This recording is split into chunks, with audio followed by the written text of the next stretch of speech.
Back going straight into it. Our first guests are no strangers to the Wednesday edition of Open. They're here to give the latest in the world of politics and those making headlines. We welcome political commentators Marriah Starr and Polanco as we kick off our discussion talking about Hillary Clinton and FBI saying, listen, at the end of the day, there will be no formal charges against Clinton. And for JC, I guess this is something that how'd you play this one out? Listen, this is ridiculous is what it is. I mean, look, there's no question about it. This lady's an absolute liar. Look, if this were a relationship, you'd call my law office and ask for a divorce. I mean, she lies and lies. She evades the truth. She's constantly lying to the American public, whether it's Benghazi or this email situation. I mean, if you put side by side her statements to yesterday's statements by Comey, you're going to see 1 minute Hillary Clinton says, I never sent confidential information. I never emailed top secret information. I don't know what you're talking about. I provided all the information forward to the FBI willingly. And on the other side, we see the FBI say, not quite. You've emailed tons of top secret and classified information. You didn't give us everything. And as a matter of fact, your lawyers deleted a bunch of things, which we found anyway. What we saw yesterday was not a legal indictment, was a political indictment of Hillary Clinton, where we saw the FBI itemize at least 7 times how she lied, she put her national security at risk, and she evaded the truth, and her lawyers assisted her with it, but there wasn't enough legal evidence to prove intent, so there will be no indictment. However, I want your viewers to know this. We have tons of people, including General Petraeus, who have been indicted and convicted for much less than what Hillary Clinton has done. What kind of political ramifications do we see having with this? Does the Democratic Party have to do a lot of damage control in the face of this? No. No, for one simple reason. Clinton fits the anybody but Trump category. So given that Trump acts in much worse ways and lies consistently, Clinton's behavior is regrettable, but it is not politically damaging. What you do have, though, is a situation where, okay, yes, it could be used for attack ads in the future, but it will not be a death knell for her. It won't rise to the level of political suicide. But taking JC's point and saying putting national security possibly at risk, that's not politically damaging? They have no proof. Sure they do. Yes, they do. They have proof. They have proof that her and her cohorts emailed information that was top secret and classified in unsecured servers, and they also have proof that people deleted this information, which they found anyway, and they left themselves susceptible, and they also said that other people were able to check those emails. I mean, this is a problem. You just can't tell me Trump, Trump, Trump. Look, I'm the never Trump guy. But if we're going to be honest about this election, let's just be fair. This woman is an absolute liar. She's disqualified herself from being president of the United States, not only for the Benghazi nonsense, but this email situation was awful. And look, President Bill Clinton sits down with the Attorney General for 39 minutes on an airplane tarmac.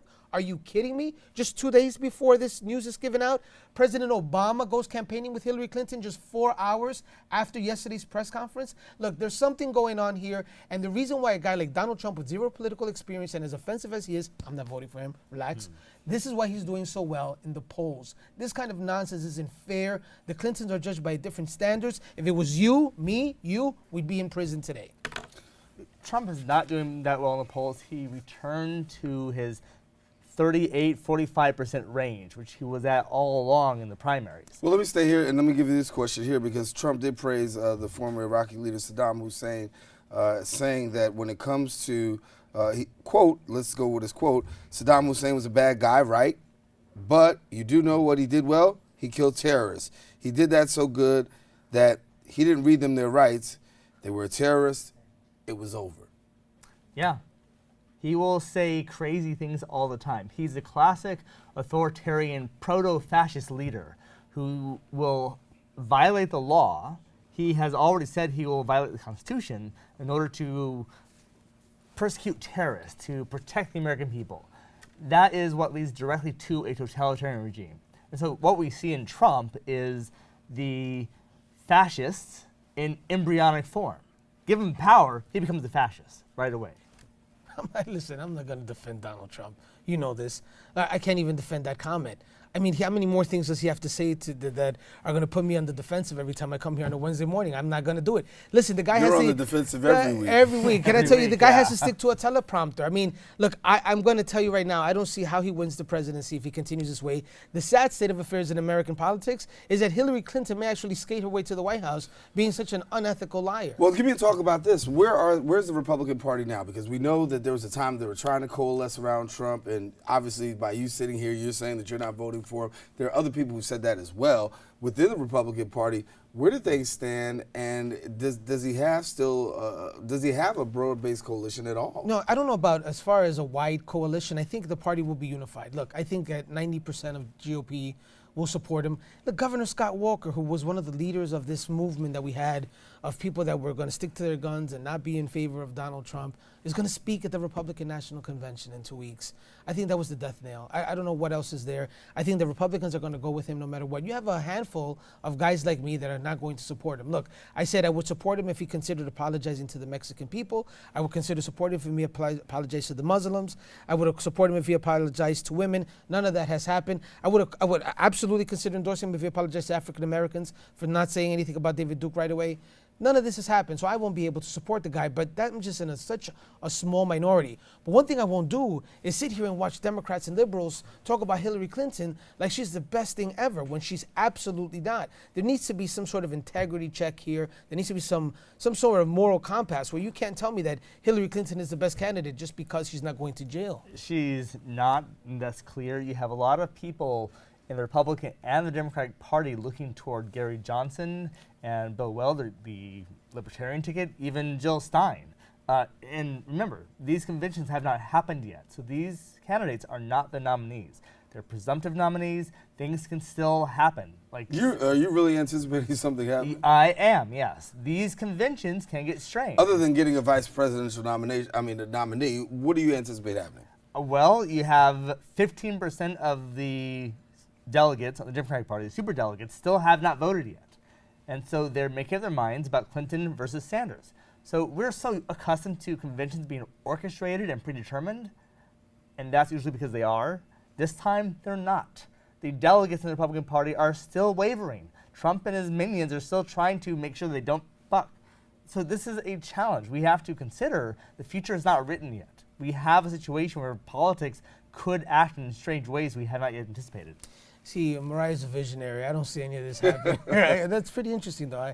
It's an alternate universe. But look, I think that we're going to go into this convention. Trump's going to come out of this the nominee.